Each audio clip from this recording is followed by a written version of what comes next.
Bismillahirrohmanirrohim. Assalamualaikum warahmatullahi wabarakatuh. Perkenalkan, nama saya Marisa Eskom Mkom. Saya salah satu dosen tetap di STIMIK Bani Saleh Bekasi pada program studi Teknik Informatika. Untuk pendidikan formal saya S1 di Sekolah Tinggi Teknologi Informasi NIT Jakarta, jurusan Sistem Informasi, lulusan tahun 2010. Dan selanjutnya S2-nya itu saya di STIMIK LIKMI Bandung, jurusan Sistem Informasi, lulusan pada tahun 2014. Saya mulai berkiprah menjadi tenaga pengajar atau dosen itu mulai pada tahun 2011 di salah satu perguruan tinggi swasta Bandung. Dan saya mulai bergabung di STIMIK Bani Saleh itu mulai tahun 2015. Sampai dengan sekarang, dan saya salah satu dosen tetapnya di Prodi Teknik Informatika. Selain itu, saya mengajar dan menjadi dosen luar biasa di kampus lain. Ada beberapa mata kuliah yang saya ampu di STIMIK Bani Saleh. Salah satunya saya fokus di database, di mana di STIMIK Bani Saleh ini pastinya tentunya di jurusan program studi Teknik Informatika itu dipecah menjadi 3 mata kuliah, yaitu di semester 2 Sistem Basis Data, semester 3 Perancangan Basis Data, dan semester 5 itu Aplikasi Basis Data. Selanjutnya setelah mahasiswa mengikuti perkuliahan ini, 3 mata kuliah ini, mahasiswa dianjurkan untuk mengikuti sertifikasi database Oracle yang diadakan di STIMIK Bani Saleh. Nah, di sini saya ingin memaparkan mata kuliah Sistem Basis Data di semester 2 untuk program studi Teknik Informatika. Apa saja nanti yang ada di dalam Sistem Basis Data ini sendiri, yaitu salah satunya itu konsep dari Sistem Basis Data, arsitektur dari basis data, model dari relasional, pemodelan data dengan menggunakan IR diagram, dan juga pemodelan datanya dengan normalisasi, dan sistem basis data itu dengan enterprise, dan juga mengimplementasikan bahasa basis data itu sendiri, DDL, DML atau Data Definition Language, DML Data Manipulation Language, dengan database management system menggunakan SQL server, dan mengimplementasikan sistem basis data dengan database management system.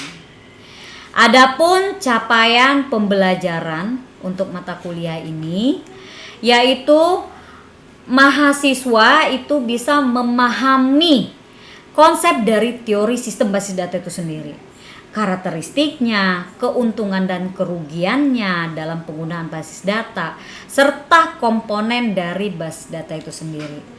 Kemudian memahami cara pemodelan data arsitekturnya, dan kebebasan data dari basis data itu sendiri, interface-nya, klasifikasi dari database manajemen itu sendiri.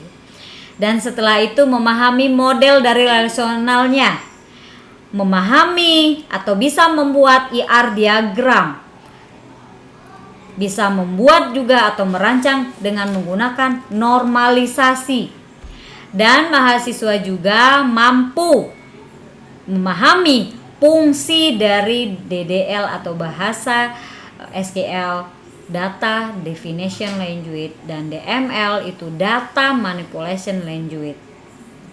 Dan untuk outputannya, mahasiswa itu bisa membuat sebuah project database dan tabel dalam kehidupan sehari-hari. Nah, adapun profil untuk lulusan atau untuk sistem basis data ini sendiri, tercapainya lulusan yang memiliki kompetensi inti, yaitu bagaimana cara merancang sebuah database, memodelkan basis data itu sendiri, penggunaan IR diagram dan normalisasi, bagaimana cara membuat sebuah database dengan menggunakan SQL Server, dan membuat diagram, dan bagaimana cara memanipulasi data tersebut. di dalam database. Untuk sistem pembelajaran, di sini kita untuk per sesi perkuliahan, karena pandemi ini kita perkuliahannya dan dari 14 kali pertemuan perkuliahan itu kita menggunakan Google Meet atau daring ya, online system. Nah, Google Meet itu di setiap minggunya atau setiap pertemuan kita diskusi atau sharing, atau saya yang memaparkan materi tersebut menggunakan Google Meet. Dan untuk pemaparan materi tersebut saya upload juga di Google Classroom, di mana nanti mahasiswa bisa mendownload materi yang telah saya sampaikan di Google Meet, dan terdapat tugas juga biasanya di dalam Google Classroom. Jadi mahasiswa mengumpulkan tugas itu di Google Classroom. Nah, selain itu mahasiswa interaksi antara saya dan mahasiswa selain di Google Classroom dan Google Meet, saya menyediakan wadah juga di WhatsApp Group, di mana biasanya mahasiswa itu lebih aktif ya di WhatsApp Group, lebih aktif bertanya daripada di Google Meet biasanya. Jadi setelah perkuliahan biasanya mahasiswa itu jika ada yang kesulitan atau ada yang ingin ditanyakan, itu biasanya langsung ke WhatsApp Group. Di situ kita berdiskusi antara dosen dan mahasiswa, sharing ilmu seperti itu. Nah, setelah itu ini untuk sistem penilaian. Kalau untuk sistem penilaian itu kita mengikuti aturan dari kampus juga ya. Jadi semua mata kuliah itu sama, yaitu absen 10%, tugas itu 20%, UTS itu 30%, dan UAS itu 40%. Dimana kita ada 14 kali pertemuan tatap muka dan 2 kali pertemuannya itu UTS UAS. Online sistem juga gitu ya, seperti itu. Nah, mungkin saya cukupkan sekian dulu ya pemaparan tentang materi pembelajaran berdasarkan RPS, yaitu mata kuliah sistem basis data. Saya berharap untuk Bapak atau Ibu asesor memberikan nilai terbaik untuk saya untuk pengajuan sertifikasi dosen tahun ini. Mungkin kalau ada salah kata saya mohon maaf, dan untuk selanjutnya ini saya akan berikan cuplikan beberapa pertemuan online sistem saya bersama mahasiswa dalam pembelajaran mata kuliah yang saya sampaikan. Nah, saya rasa mungkin cukup pemaparan dari saya. Saya akhiri. Wassalamualaikum warahmatullahi wabarakatuh.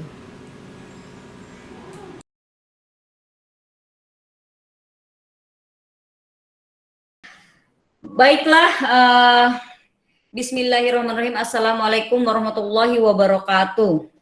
Waalaikumsalam warahmatullahi wabarakatuh. Oke, terima kasih atas partisipasinya. Di perkuliahan kali ini kita membahas tentang IR diagram ya.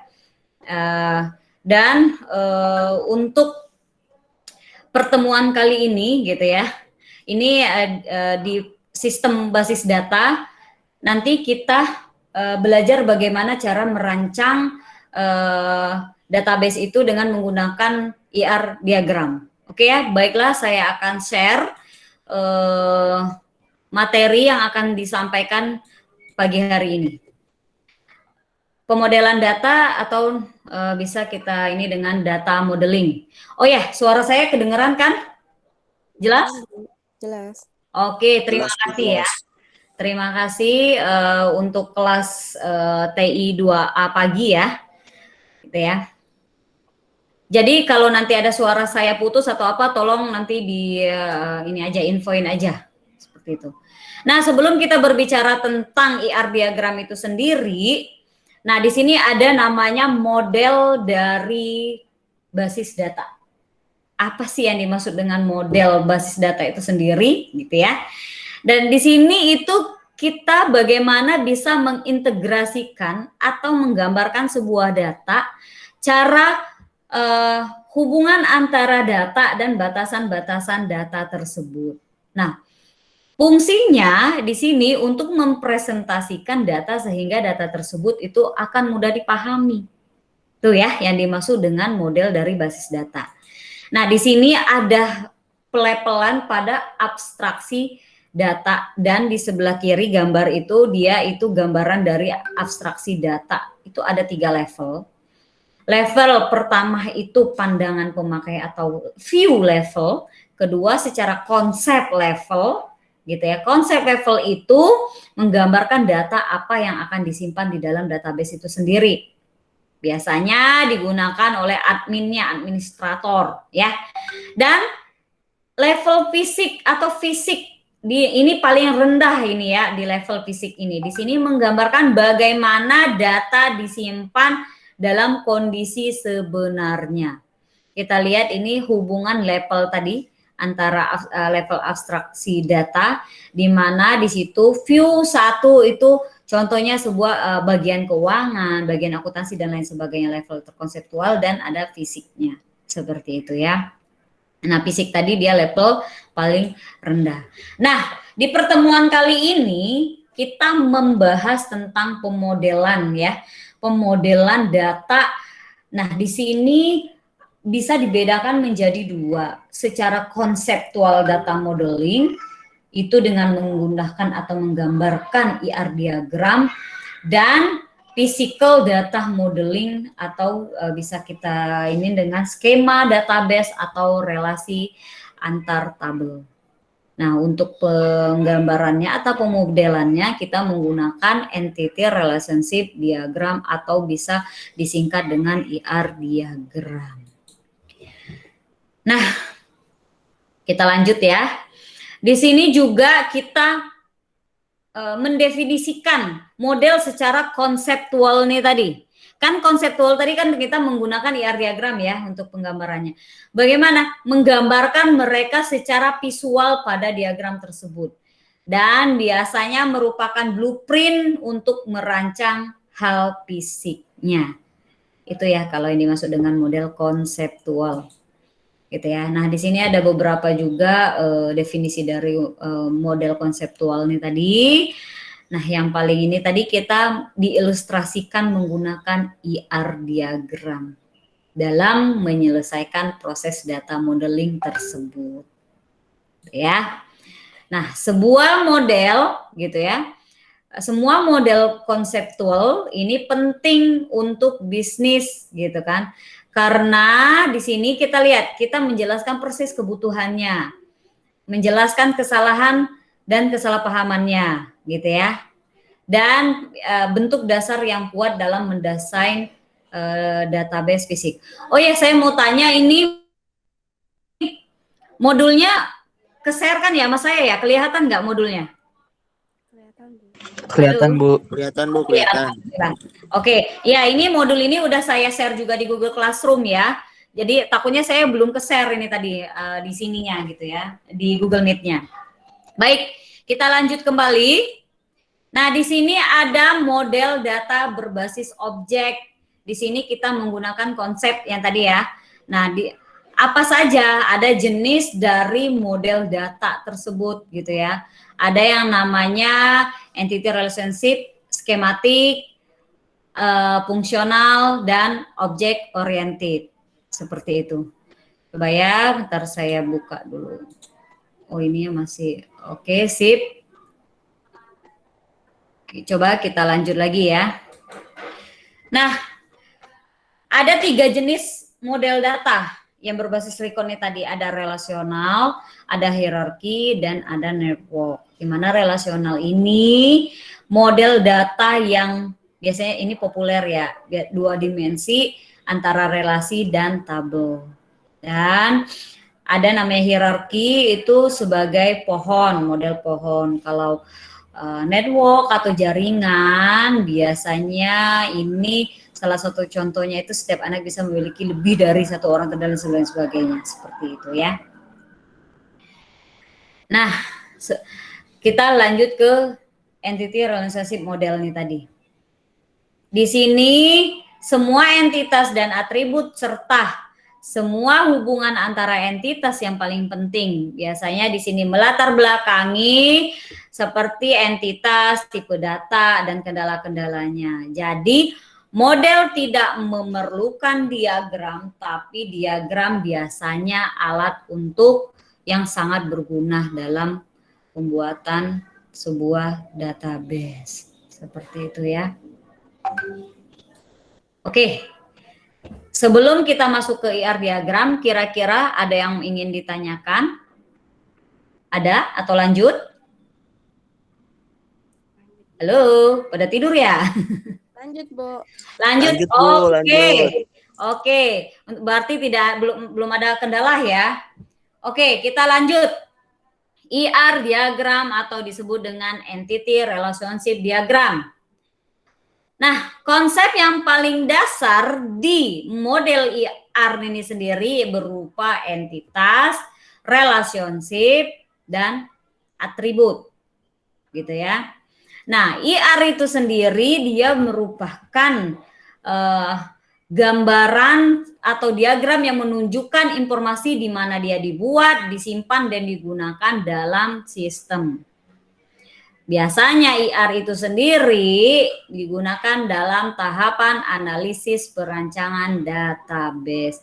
Bisa kita sebut IR diagram, bisa kita sebut entity relationship diagram, dan bisa kita bilang juga IRD. Terserah kalian mau seperti apa manggilnya, gitu ya.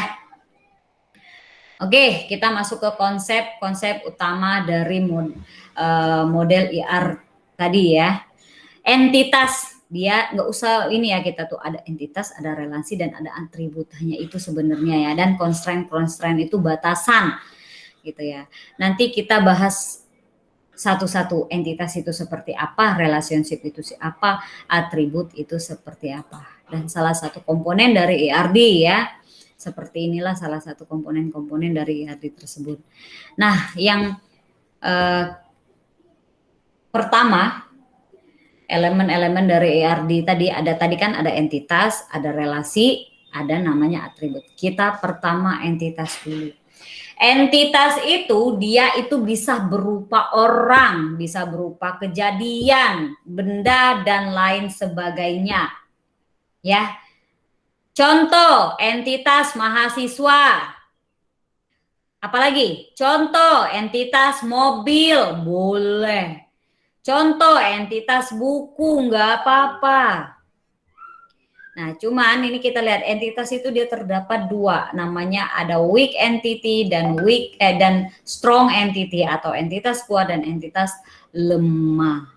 Dan digambarkan dengan bentuk persegi ya, dalam bentuk persegi. Entitas itu seperti itu. Nah, ini yang saya bilang tadi ada dua tipe entitas. Ada namanya strong dan ada namanya weak.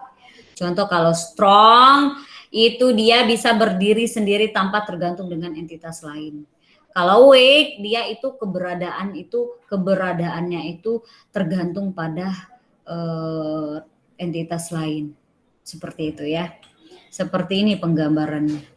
Jadi seperti ini ya. Kalau dia dua begini berarti dia itu weak. Kalau strong seperti ini. Jadi seorang pegawai bisa memiliki beberapa tanggungan. Beberapa tanggungan itu bisa dimiliki oleh satu pegawai. Jadi kalau tidak adanya pegawai itu nggak bakalan ada namanya tanggungan. Seperti itu ya. Nah, kita lanjut masuk ke elemen kedua. Itu atribut. Atribut itu dalam bentuknya opal ya, kita gambarkan. Ingat, atribut itu properti. Gitu ya. Propertinya entitas mahasiswa apa? Ada yang tahu? Ayo. Coba saya ini ya. Boleh. Aulia, propertinya mahasiswa itu apa kira-kira? Atau siapa aja? Kartu mahasiswa, Bu. NPM. Bu. Oke, NPM yang paling tepat ya. Jadi properti atau atribut mahasiswa itu pertama itu NPM, apalagi? Nama ya, alamat, jenis kelamin, seperti itu ya, dan lain sebagainya. Itu ya, bukan kartu ya. Jadi NPM itu mahasiswa. Oke ya. Kita lanjut lagi. Nah, kalau entitas tadi kan bisa orang ya. Bisa benda, buku kan bisa jadi entitas. Nah, kalau propertinya buku, kira-kira ada yang tahu nggak? Propertinya buku. Apa kira-kira? Kode buku ya, Bu? Kode buku, nama buku, jenis buku, apalagi? Dan lain sebagainya ya. Oke. Nah, setelah itu coba kita lanjut ke ini ya, udah pada paham ya properti-properti itu. Nah, dan setelah itu ini ada salah satu contoh tadi ya, mahasiswa tadi. Dia punya atribut atau properti NPM, nama, alamat, kota, tanggal lahir, dan lain sebagainya lah ya. Itulah nama atribut-atribut dari mahasiswa gitu ya. Dan di sini ada jenis-jenis atribut. Nah, jenis-jenis atribut itu sendiri ada yang kita sebut dengan nama K. Di sini atribut K itu kan dia menentukan suatu entitas atau entity secara unik. Ada super K, kandidat K, primary K, alternate K, porgen K. Gitu ya. Super K seperti apa? Di sini atribut yang secara unik mengidentifikasikan sebuah tabel di dalam relasi. Nah, kalau kandidat K di sini atribut di dalam relasi yang biasanya menjadi nilai unik. Kalau primary K itu kandidat K yang dipilih untuk mengidentifikasikan tuple secara unik dalam relasi. Kalau alternate itu biasanya kandidat K yang tidak terpilih sebagai primary key. Kalau porgen key itu dia lebih ke kunci tamu ya. Seperti itu. Nah, ada jenis-jenis dari atribut tadi. Ada atribut simple, atribut multi value. Sedangkan kalau atribut simple itu atribut yang memiliki atau bernilai tunggal. Kalau multi value itu atribut yang memiliki kelompok unit instant entity. Kita lihat selanjutnya ada namanya komposit. Kalau komposit seperti ini ya. Ini suatu atribut yang terdiri dari beberapa atribut yang lebih kecil yang mempunyai nilai tertentu. Nama, di situ ada nama depan, tengah, dan belakang. Kalau derivatif itu suatu atribut yang dihasilkan dari atribut lain. Itulah yang dimaksud dengan atribut. Sekarang kita berbicara tentang relasi. Relasi digambarkan belah ketupat. Kalau atribut tadi digambarkan dengan opal. Nah, kita lihat ini. Relasi itu kita memiliki nama berupa kata kerja. Gitu ya. Kita menggunakan kata kerja dengan penggambarannya menggunakan simbol belah ketupat. Contoh di sini ada di sini beberapa mahasiswa bisa mengambil beberapa mata kuliah. Ini yang namanya relationship atau relasi. Gitu ya. Atau beberapa mata kuliah bisa diambil oleh beberapa mahasiswa. Nah, kita lanjut ke derajat dari relationship. Di sini terdapat 3 derajat dari relationship. Unary, binary, dan ternary. Gitu ya. Kita lihat sebagai contohnya. Ini contoh unary, binary, dan ternary. Tapi sering kali kita bikin itu yang ternary ya. Gitu kan, karena jarang kalau cuma 1 atau 2 buat entitas aja gitu ya, tergantung kasus yang kita hadapi. Kardinalitas ratio constraints. Apa sih yang dimaksud dengan kardinalitas? Batasan jumlah keterhubungan satu entitas dengan entitas lainnya. Jenis-jenisnya seperti apa? One to one to many, many to one. Bu, penggambarannya seperti apa? Boleh seperti yang di atas ini, seperti satu ke satu ini boleh, atau boleh seperti ini. Oke ya, paham ya? Contoh seperti ini. Seorang dosen paling banyak mengepalai satu jurusan, tetapi ada dosen yang tidak menjadi ketua jurusan. Jadi one to one dan lain sebagainya. Dan bisa digambarkan juga seperti ini. Satu pegawai bisa memiliki satu kendaraan. Satu kendaraan itu juga bisa dimiliki oleh satu pegawai. Ini kalau one to one. Ini contoh many to one atau one to many gitu ya. Kalau di sini many to many atau M ke N seperti itu. Nah, seperti inilah simbol-simbol dari IR diagram itu. Tidak banyak sebenarnya. Ya, hanya 3 kalau buat ini entitas, relationship sama atribut. Itu hanya jenis-jenisnya aja, kalau atribut itu banyak ya.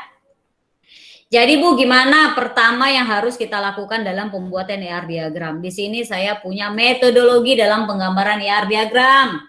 Pertama kita harus tentukan dulu entitas. Ada berapa entitas ini yang ada di dalam kasus kita. Setelah itu kita relasikan, baru kita gambarkan IRD sementara. Kita isi kardinalitasnya, kita tentukan kunci utama. Kunci utama itu primary key-nya ya, K-nya. Dan kita gambarkan IRD berdasarkan kunci. Bu, ribet banget, tinggal gambar aja, tidak masalah kalau kita udah paham. Gampang sebenarnya dalam ini ya.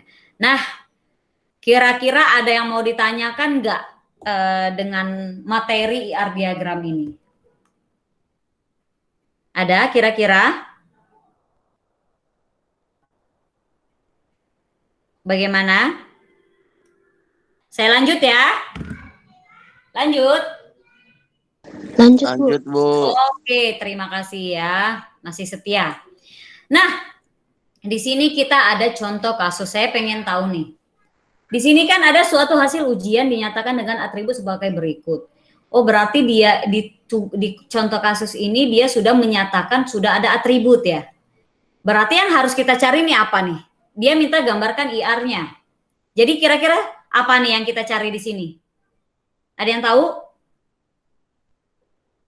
Atribut sudah terbentuk. Berarti yang kita cari apa nih? Relasi, Bu. Bukan. Oke, relasi dengan entitas ya. Oke, di sini ada relasi dengan entitas. Coba saya minta waktu 5 menit. Minta 5 menit ya. Boleh kalian gambarkan. Boleh secara tertulis manual nggak apa-apa, nanti bisa di-share di Google Meet ini. Silakan 5 menit dari sekarang, saya tunggu.